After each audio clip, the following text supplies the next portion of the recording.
नमस्कार दोस्तों, मैं स्वागत करता हूँ मेरे यूट्यूब चैनल पर। देखिए, आज हम यहाँ पढ़ेंगे भारतीय संविधान दोस्तों। और देखिए, ये ना एक तरह से रिवीजन के लिए है। जो बिगनर इसको ना देखे, क्योंकि इसमें ना हम आज ऑब्जेक्टिव टाइप क्वेश्चन करेंगे और उस क्वेश्चन का पोस्टमार्टम करेंगे, यानी जानेंगे कि उसमें और डिस्क्रिप्शन में क्या दे रखा है दोस्तों। और यहाँ पर सारे क्वेश्चन जो है हमने घटना चक्र से लिए हैं दोस्तों। तो जो घटना चक्र बुक आती है ना, उसका सॉल्यूशन है इसमें एक तरह से। ठीक है दोस्तों, तो समझेंगे संविधान क्या है, सारी चीज़ें शुरू से चलेंगी एकदम और एंड तक जाएंगी। ठीक है, तो क्वेश्चन नंबर फर्स्ट से शुरू करते हुए हम बिल्कुल शुरू से चलेंगे, स्टार्टिंग से स्टार्ट होगा और धीरे धीरे आगे बढ़ेगा दोस्तों। ठीक है, तो संविधान जो है एक बहुत ही इंपॉर्टेंट सब्जेक्ट है, जो कि हर पेपर में आता ही आता है दोस्तों। और काफ़ी ज़्यादा इसका वेटेज रहता है एग्ज़ाम में, जीएस के पेपर में, जिसमें जीएस आती है वहाँ पे संविधान जरूर आता है। ठीक है, तो आप सब लोग वीडियो को देखें ध्यान से, और अच्छी लगे तो दोस्तों में शेयर कीजिए और बताइए दोस्तों को कि काफ़ी अच्छी वीडियो होने वाली है दोस्तों ये वाली। तो आप इसको ध्यान से सुनें और सारी चीज़ें देखें। ठीक है, क्वेश्चन नंबर 1 पे हम चलते हैं दोस्तों।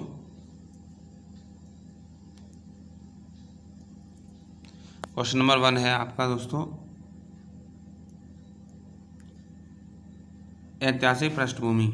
ठीक है, ऐतिहासिक पृष्ठभूमि की बात कर रहे हैं हम। इस संविधान जो हमारा भारत का संविधान का इतिहास क्या है, कैसे बना था ये। तो शासन की एकात्मक पद्धति का लाभ है, क्या है बताइए आप। शासन की एकात्मक पद्धति का लाभ क्या है दोस्तों। तो ऑप्शन है आपके, अधिक अनुकूलनशीलता, दृढ़ राज्य, जनता द्वारा अधिक सहभागिता और सत्तावाद की कम संभावना है। तो दोस्तों, शासन की एकात्मक पद्धति जो होती है उसका लाभ होता है दृढ़ राज्य दोस्तों। ठीक है, option number B is correct. चलते हैं, देखिए इसमें क्या कहता है ये। शासन की एकात्मक पद्धति में केंद्र सर्वोपरि होता है, जो कि राज्य को सुदृढ़ता प्रदान करता है दोस्तों। ठीक है, यानी जो सेंटर है ना, वो हमारा सबसे ऊपर होता है, जो कि राष्ट्र को या राज्य को सुदृढ़ता प्रदान करता है दोस्तों। दूसरा क्वेश्चन है, निम्नलिखित में से किस देश का अलिखित संविधान है दोस्तों। किस देश का अलिखित संविधान है। तो यूएसए, यूके, पाकिस्तान, भारत। तो दोस्तों इसमें ना यूके यानी ब्रिटेन का संविधान जो है वो अलिखित है दोस्तों। ठीक है, ब्रिटेन संविधान अलिखित है और यूएसए का संविधान लिखित है, लेकिन सबसे छोटा है और सबसे कठोर है दोस्तों। और भारत का संविधान सबसे बड़ा है दुनिया का, और ना तो बहुत ज़्यादा कठोर है, ना ही बहुत ज़्यादा सरल है दोस्तों। ठीक है, चलते नेक्स्ट क्वेश्चन पर। भारत की संविधान सभा किसके कहने पर बनाई गई थी दोस्तों। तो भारत की संविधान सभा किसके कहने पर बनाई गई थी। तो option number A Wavell plan, option number B Cripps mission, August offer और कैबिनेट मिशन। तो दोस्तों हमारी भारतीय संविधान जो है कैबिनेट मिशन के कहने पर बनाई गई थी दोस्तों। 1946 में 3 लोग इसमें आए थे, और वो थे ब्रिटिश पार्लियामेंट के कैबिनेट मंत्री। तो उनके कहने पर ही उन्होंने पहली बार कैबिनेट मिशन माना था कि हम लोग जो है आपको संविधान सभा बनाने देंगे दोस्तों। तो यानी 1946 में पहली बार भारत के लिए संविधान सभा का एक्सेप्टेंस हुआ दोस्तों। ठीक है ना, चलते नेक्स्ट क्वेश्चन पर। भारतीय संविधान सभा का अध्यक्ष कौन था। तो भारत की संविधान सभा का अध्यक्ष कौन था दोस्तों। इसमें doctor B R Ambedkar, doctor Rajendra Prasad, doctor V N Rai और पंडित जवाहरलाल नेहरू। तो संविधान सभा के अध्यक्ष थे डॉक्टर राजेंद्र प्रसाद। दोस्तों इसमें क्या था, जो 13 दिसंबर 1946 को तीसरी बैठक हुई थी, यानी पहली हुई थी 9 को, फिर 11 को और फिर हुई थी 13 को। तो 13 दिसंबर को 11 को जो हुई थी ना दोस्तों, तो 11 में डॉक्टर राजेंद्र प्रसाद को स्थायी यानी परमानेंट अध्यक्ष बना दिया गया था संविधान सभा का दोस्तों। ठीक है, और इससे पहले जो पहली बैठक हुई थी उसमें डॉक्टर सच्चिदानंद सिन्हा को अस्थायी अध्यक्ष बनाया गया था दोस्तों। ठीक है, चलते हैं आगे, क्वेश्चन नंबर 5। निम्नलिखित में से भारतीय संविधान सभा का अध्यक्ष कौन था दोस्तों? तो संविधान सभा का अध्यक्ष कौन था? डॉक्टर राजेंद्र प्रसाद, जवाहरलाल नेहरू, M.A. जिन्ना और लाल बहादुर शास्त्री। तो अभी आपने देखा डॉक्टर राजेंद्र प्रसाद दोस्तों। ठीक है, नेक्स्ट, राजनीतिक समता पाई जाती है। राजनीतिक समता पाई जाती है विशेषाधिकारों के अभाव में दोस्तों, या सार्वभौमिक वयस्क मताधिकार में, धन के समान वितरण में, और व्यक्ति की तर्कसंगता यानी बौद्धिकता में राजनीतिक समता पाई जाती है। तो दोस्तों सार्वभौमिक वयस्क मताधिकार में, राजनीतिक ही तो है इसमें, तभी तो आप वोट डाल पाओगे ठीक से, यानी सार्वभौमिक वयस्क मताधिकार में। तो सभी जो सार्वभौमिक वयस्क मताधिकार की स्थिति में देश के प्रत्येक वयस्क नागरिक को अपना प्रतिनिधि चुनने हेतु मत देने का अधिकार होता है, जो कि राजनीतिक समता की स्थिति को दर्शाता है। अन्य विकल्प समीचीन है दोस्तों। ठीक है, तो इसमें अपना कोई भी नेता चुनना हो तो समान रूप से वोट डालेंगे। ठीक है, और उसी को सार्वभौमिक वयस्क मताधिकार कहते हैं। नेक्स्ट क्वेश्चन है दोस्तों, धर्मनिरपेक्ष राज्य किसे कहते हैं? तो जिसका अपना कोई धर्म ना हो, जो नास्तिक हो, जो धर्म विरोधी हो, जो लोगों की धार्मिक भावना को ध्यान में रखता हो। तो दोस्तों इसका option number A is correct answer दोस्तों। ठीक है ना, option number A is correct answer.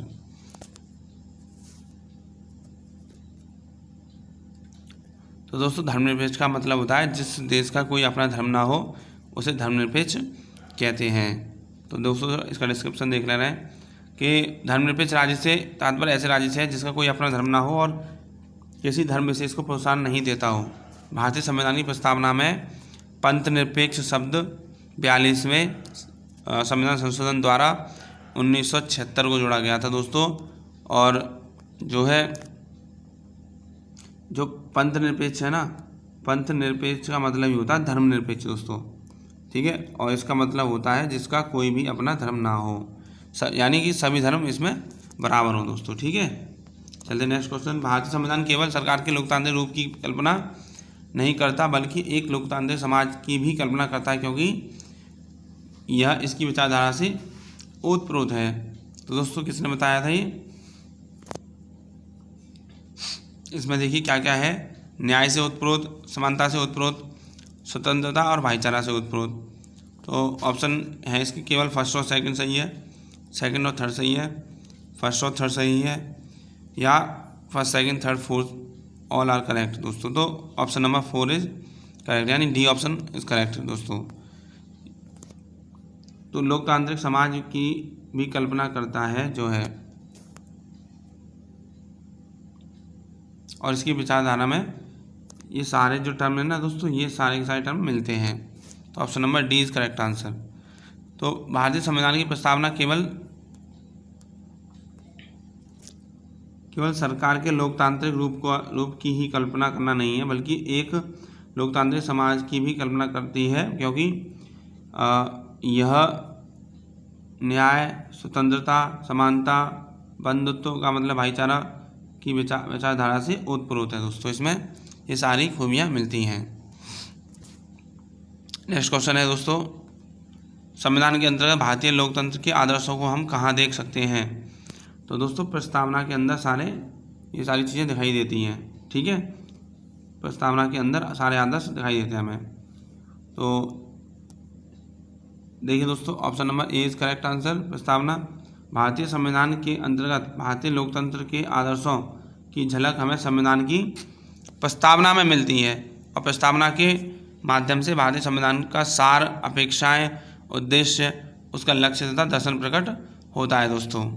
ठीक है, ऑप्शन नंबर इज करेक्ट है। चलते नेक्स्ट क्वेश्चन पर। संविधान की प्रस्तावना में भारत को निम्नलिखित में से किस रूप में घोषित किया गया है दोस्तों? किस रूप में घोषित किया गया है? तो सब जानते हैं कि,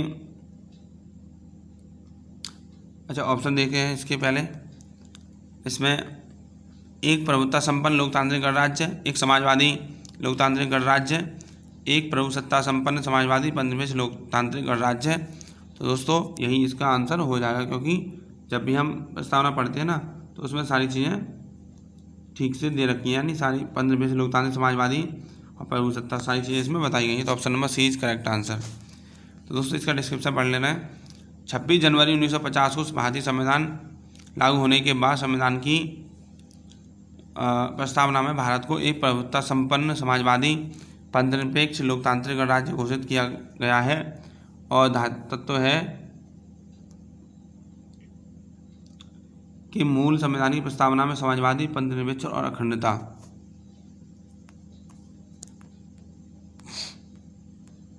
शब्द नहीं थे। इन्हें तत्कालीन प्रधानमंत्री इंदिरा गांधी द्वारा गठित सरदार स्वर्ण सिंह समिति की सिफारिश पर किए गए 42वें संविधान संशोधन 1976 द्वारा जोड़ा गया दोस्तों। तो ये बाद में आए हैं कुछ शब्द इसमें, हाँ, जो प्रस्तावना में भी एक बार संशोधन किया जा चुका है दोस्तों। पंथनिरपेक्ष और समाजवादी जैसे इसमें शब्द बाद में जोड़े गए थे और ये जोड़े गए थे सरदार स्वर्ण सिंह समिति की सिफारिश पर दोस्तों, ठीक है, जो कि इंदिरा गांधी ने कराया था। भारतीय गणतंत्र की यथार्थ संवैधानिक स्थिति 26 जनवरी 1950 को संविधान लागू होने के समय क्या थी? तो एक प्रजातांत्रिक गणतंत्र नहीं, एक प्रभुता संपन्न प्रजातांत्रिक गणतंत्र, एक प्रभुता संपन्न धर्मनिरपेक्ष। तो दोस्तों हमने जो है ना ये धर्मनिरपेक्ष शब्द तो बाद में जोड़ा है, धर्मनिरपेक्ष शब्द तो बाद में जोड़ा है, ये तो कुछ नहीं था इसमें, समाजवादी बाद में जोड़ा है। तो option number B is correct answer, एक प्रभुता संपन्न प्रजातांत्रिक गणतंत्र, ठीक है दोस्तों। चलते हैं नेक्स्ट क्वेश्चन पर। भारत की संवैधानिक प्रस्तावना में निम्नलिखित में से वह शब्द कौन सा है जिसका समावेशन संविधान 42वां संशोधन अधिनियम 1976 के माध्यम से नहीं किया गया था दोस्तों। समाजवादी जोड़ा था इसमें हमने और पंथनिरपेक्ष जोड़ा था। तो ऑप्शन नंबर सी और डी इसके दो ऑप्शन हो जाएंगे दोस्तों, ठीक है, क्योंकि ये दोनों हमने नहीं जोड़े थे, ऊपर वाले दोनों जोड़े थे, इसलिए option number C and D. अभी देखा था हमने लास्ट क्वेश्चन में। संविधान की प्रस्तावना में भारत को क्या कहा गया है? तो संविधान की प्रस्तावना में भारत को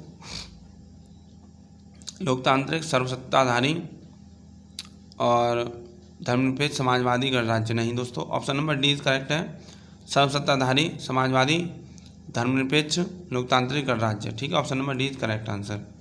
चलते नेक्स्ट क्वेश्चन पर दोस्तों। संविधान बनाते समय निम्नलिखित में से कौन सा आदर्श प्रस्तावना में शामिल नहीं किया गया था? तो समाजवादी जो है प्रस्तावना शामिल नहीं किया था, ये 1976 में 42वें संविधान संशोधन के तहत जोड़ा गया था दोस्तों, ठीक है, इसलिए। चलते नेक्स्ट क्वेश्चन पर।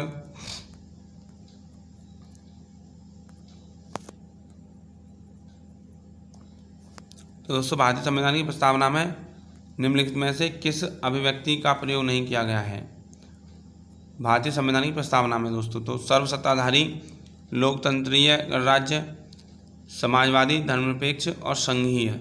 तो दोस्तों option number D is correct answer, हमने इसमें संघ की बात नहीं करी है। भारतीय संविधान की प्रस्तावना में संघीय शब्द का प्रयोग नहीं किया गया है, परंतु अनुच्छेद 1 के अंतर्गत भारत को राज्यों का संघ घोषित किया गया है। तो आर्टिकल नंबर 1 में है, प्रस्तावना में नहीं है दोस्तों, ठीक है। चलते नेक्स्ट क्वेश्चन पर। अब तक भारत के संवैधानिक उद्देशिका में कितनी बार संशोधन किया जा चुका है दोस्तों? तो अभी तक हमने भारतीय प्रस्तावना में मात्र एक बार संशोधन किया है, एक बार बस खाली, जिसके तहत 1976 में 42वें संविधान संशोधन के तहत उद्देशिका में हमने समाजवादी और पंथनिरपेक्ष अखंडता जैसे शब्द जोड़े थे। उद्देशिका प्रस्तावना का मतलब एक ही है दोस्तों, ठीक है। हमारे संविधान की प्रस्तावना में उल्लेख नहीं है। क्वेश्चन नंबर 17 है, हमारे संविधान की प्रस्तावना में किस चीज़ का उल्लेख नहीं है? तो दोस्तों न्याय का उल्लेख है, भ्रातृत्व का उल्लेख है और प्रतिष्ठा की समानता का उल्लेख है, लेकिन वयस्क मताधिकार का उल्लेख नहीं है, ठीक है दोस्तों, ये आर्टिकल्स में उल्लेख है। Question number 18। अच्छा ये थोड़ा लास्ट क्वेश्चन को देख ले रहे हैं कि 326 आर्टिकल 326 में वयस्क मताधिकार के आधार पर लोकसभा राज्यसभा विधानसभाओं के निर्वाचन का होना है। तो आर्टिकल 326 में दे रखा है, वयस्क मताधिकार प्रस्तावना में नहीं है दोस्तों, ठीक है। संविधान के निर्माताओं के मनोभाव और आदर्श प्रतिबिंबित होते हैं। क्वेश्चन नंबर 18, संविधान के निर्माताओं के जो मनोभाव हैं वो कहाँ पे दिखाई देते हैं हमें? तो दोस्तों option number C is correct, उद्देशिका में दिखाई देते हैं, ठीक है। तो उद्देशिका में सारे मनोभाव दिखाई देते हैं हमें। चलते नेक्स्ट क्वेश्चन पर।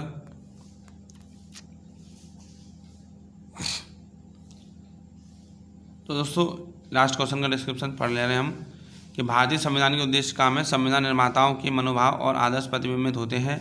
यदि संविधान के किसी गंतव्य का स्पष्टीकरण नहीं हो पाए तो उद्देश्य का निर्णायक भूमिका का निर्वहन करते हुए मार्गदर्शन करती है। और बेरुवारी यूनियन 1960 मामले में ये कहा गया था कि प्रस्तावना संविधान के निर्माताओं के आशय को स्पष्ट करने वाली कुंजी है दोस्तों, ठीक है, इसलिए प्रस्तावना बहुत ज़्यादा इंपॉर्टेंट हो जाती है। क्वेश्चन नंबर 19, भारत के संविधान में संघीय शब्द का प्रयोग कहाँ हुआ है? भारत के संविधान में संघीय शब्द का प्रयोग कहाँ हुआ है दोस्तों? तो प्रस्तावना भाग 3 अनुच्छेद 368 संविधान में कहीं भी नहीं हुआ। तो भारत में के संविधान में संघीय शब्द का प्रयोग इन तीनों में कहीं भी नहीं हुआ है दोस्तों, ठीक है। तो option number D is correct answer. भारतीय संविधान में संघ शब्द यानी फेडरेशन के स्थान पर अनुच्छेद 1 के अंतर्गत राज्यों का संघ यूनियन ऑफ स्टेट शब्द का प्रयोग किया गया है। ये क्या होते हैं दोस्तों? देखो आज हम तुम्हें बता दे रहे हैं। जैसे हमारा जब भारत बना था, आज़ाद हुआ था, तो जब हमने एक भारत बनाया था यानी यूनियन बनाया था पूरा, तो हमने क्या किया, जैसे ये यूपी, एमपी, बिहार, पंजाब, हरियाणा, ये सब मिल के बोले ये सब भारत के ही तो हिस्से थे। और इसमें इन्होंने सिर्फ क्या किया कि शासन चलाने के लिए अलग अलग राज्य बना दिए, नहीं तो भारत तो पूरा एक है। इसलिए हम बोलते हैं कि भारत जो है यूनियन ऑफ स्टेट्स है, ठीक है दोस्तों। और एक था एग्जाम्पल फेडरेशन का, तो फेडरेशन में ये बोला जाता है कि जैसे अमेरिका है, अमेरिका का जैसे देखिए न्यूयॉर्क अलग था, वाशिंगटन अलग था, इन सब के अपने राजा भी थे और ये किसी की बात नहीं मानते थे दोस्तों। तो इन्होंने क्या किया, ये मिल गए टैक्स से, जैसे ये मिल गए, तो ये चारों के चारों या जो भी हैं अमेरिका में से 50 स्टेट हैं दोस्तों, तो इन्होंने मिलके कहा कि हम लोग एक हो जा रहे हैं, एक हो जाएंगे और कुछ पावर हमारी एक्सटर्नल पावर, फॉरेन पावर जो है वो सारी चीज़ें अमेरिका यानी यूनिट सेंटर झेलेगा और बाद बाकी अपनी अपनी सरकार अंदर रहेंगे दोस्तों, ठीक है। यानी ये जो है यूनियन नहीं है, ये फेडरेशन है, ठीक है, ये फेडरेशन है दोस्तों। संविधान में सम्मिश्र संयोजित भारत का वर्णन निम्नलिखित में से किस प्रकार किया गया है? संविधान में सम्मिश्र भारत का वर्णन निम्न में से किस प्रकार किया गया है दोस्तों? तो आप देख सकते हो ऑप्शन नंबर ए एक राज्य संघ, ऑप्शन नंबर बी अर्धसंघीय, ऑप्शन नंबर सी राज्यों तथा संघ राज्य क्षेत्रों का परिसंघ, अंशतः एकात्मक तथा अंशतः संघीय। तो सम्मिश्रित भारत का वर्णन किस में किया गया है? तो दोस्तों option number C is correct, राज्यों तथा संघ राज्य क्षेत्रों का परिसंघ है हमारा। इसी में हमें मिश्रित की भावना देखो दिखाई देती है, राज्य और संघ राज्य क्षेत्र, इसलिए, ठीक है। तो संविधान के अनुच्छेद 1 के अनुसार भारत अर्थात इंडिया राज्यों का संघ होगा, ऐसे कहा गया है अनुच्छेद 1 में।